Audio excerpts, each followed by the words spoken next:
Assalamualaikum and good morning classmates, and especially to you ma.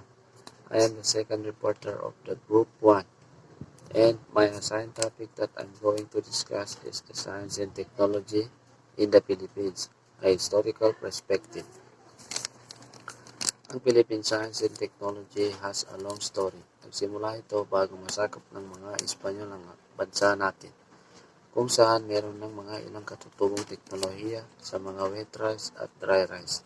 Nakikita rin ang paggamit ng mga teknolohiya sa handicrafts, paggawa ng palayok, paghahabit, mga metal na binibenta, at mga bangka na ginagamit ng ninuno natin.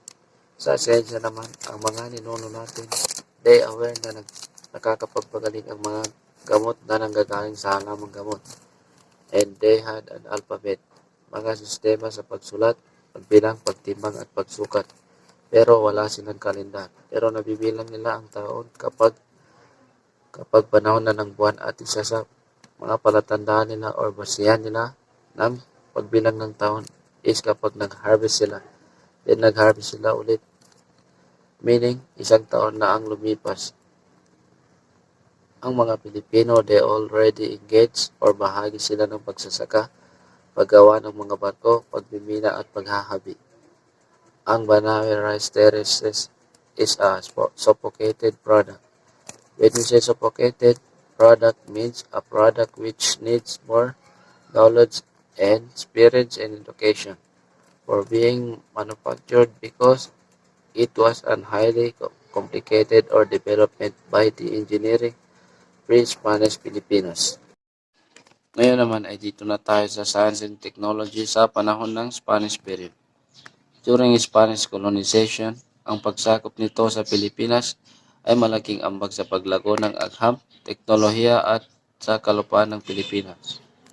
Ipinakilala ng mga Espanyol sa ating bansa ang formal education, mga science institution. Sa unang taong pamamahala ng Espanya sa Pilipinas, ang paralang parish school means a school church. Ang parish school ay tinatag upang ituro dito ang relihiyon, pagbabasa, pagsusulat, musika at iba pa. Samantala, tinuturo naman ang kalinisan sa advanced na pamamaraan sa agrikultura sa mga katutubo. Kalaunan, nagtatag rin ang mga Espanyol ng kolehiyo at universidad, kasama na rito ang University of Santo Tomas. Binigyang prioridad ang pag-aaral ng medisina sa Pilipinas sa panahon ng mga Espanyol at taong 1871. Ang pag-aaral ng medisina at parmasya ay binuksan sa mga universidad ng Santo Tomas. Nagbigay rin ito ng kontribusyon sa larangan ng engineering sa mga isla sa pamamagitan ng pagtatayo ng mga government buildings, simbahan, kalsada at mga tulay at ports. Isinulong ng mga Jesuits or Iwista ang Jesuits ay Spanish soldier turned in price or pari. Isinulong nila ang meteorological studies. Ang meteorological studies ay sila yung nag-aaral ng kondisyon o lagay ng panahon. It focuses on weather process or forecasting. Now let's move on to the science and technology during the American period. The progress o ang pag-unlad ng science and technology ay nagpatuloy sa ilalim ng pamamahala ng Amerikano noong July 1, 1901. Ang Philippines Commission ay nagtatag ng Bureau of Government Laboratories na inilagay sa ilalim ng Department of Interior. During the American period, pinalitan nila ang mga kawanihan ng ang dating laboratorio municipal na itinatag noong panahon ng Espanyol. Noong October 26, 1905, ang tanggapan ng mga laboratorio ng gobyerno ay pinalitan ng Bureau of Science. The Bureau ay humaharap sa pag-aaral ng tropical disease. Ano nga ba itong tropical disease? Example nito ay mga malaria, yellow fever at dengue at iba pa. Sa pag-usbong ng Science and Technology, taong December 8, 1933 ang National Research Council of the Philippines, ang Bureau of Science ay naging pangunahing sentro ng Philippine research until the World War II. Ang saan sa panahon ng mga Amerikano sa ating bansa ay hilig ang agrikultura, food processing, forestry sa medisina at farmasya. Hindi masyadong napagtuunan ng pansin ang pagpapaunlad ng teknolohiya pang-industriya dahil sa malayang kalakalan sa United States na nagtaguyod sa ekonomiya na nakatuon sa agrikultura, pakikipagkalakalan or trade. Taong 1946 naman ang Bureau of Science ay pinalitan ng Institute of Science. Noong 1958 naman sa panahon ng panunungkulan ng Pangulong Carlos P. Garcia, ang Philippine Congress ay nagpasa ng Batas of the Science Act of 1958 na nagtatag ng National Science Development of Board. Now let's move on to the science and technology during Marcos era. Ang science and technology ay binigyang importansya sa panahon ng panunungkulan ni President Marcos in the amended 1973 Philippines Constitution Article 15 Section 9. Idineklara niya na i-priority ang pagsulong ng science and technology in the national development sa dalawang termino ng kanyang pagka-presidente at habang martial law, maraming batas ang naibatas na nagtaguyod ng science and technology. Taong January 23, 1967, idineklara na ni President Marcos na ang science and technology ay kinakailangan para sa mga development programs.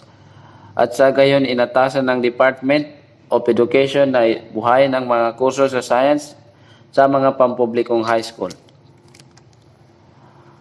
Ang DepEd at ang National Science Development Board, NSDB, ay nagsagawa ng isang proyekto upang magbigay ng piling paaralan with science teaching equipment sa loob ng 4 na taon. In 1968, ang teknolohiya ay kilala bilang leading factors of the economic development at sa gayon ang mga additional funds o pondo is sent to support the project or mga proyekto in applied science and science education. Dahil sa gera, malaking pondo ang inilaan para sa mga pribadong universidad, encourage them to pursue o ipagpatuloy ang mga programa sa science, technology, and research. Nagkandak rin o nagsagawa rin ng mga seminars para sa public and private high school at college science teachers. Ang mga training program at scholarship naman ay iginawad sa mga graduate at undergraduate science scholar. The National Science Development Board or NSDB ay tinatag ang Philippine Atomic Energy Commission to explore the uses o paggamit ng energy sa pagpapaunlad ng ekonomi.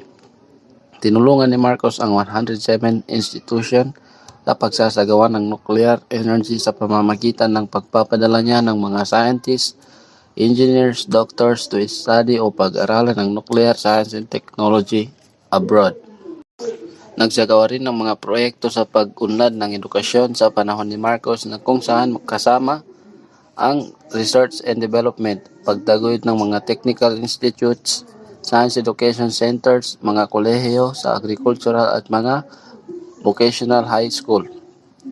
Itinatag din ang Philippine Council for Agricultural Research para suportahan ang progress development of agriculture, forestry, and fisheries para sa bansa. The National Council, which is the Philippine Council for Agricultural Research, ay nakakabit sa Department of Agricultural and National Resources for administrative purposes.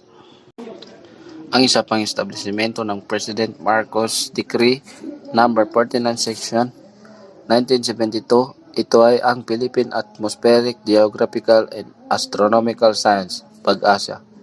Under the Department of National Defense, ang layunin nito ay upang mabigyan ng proteksyon sa kapaligiran at makamit ang kalamang pang science or agham upang matiyak din ang kaligtasan ng mga tao. Ang Philippine National Oil ay nilikha din upang itaguyod ang pang-industriya at pagunlad ng ekonomiya sa pamamagitan ng mahusay at mabilisang paggamit ng energy sources.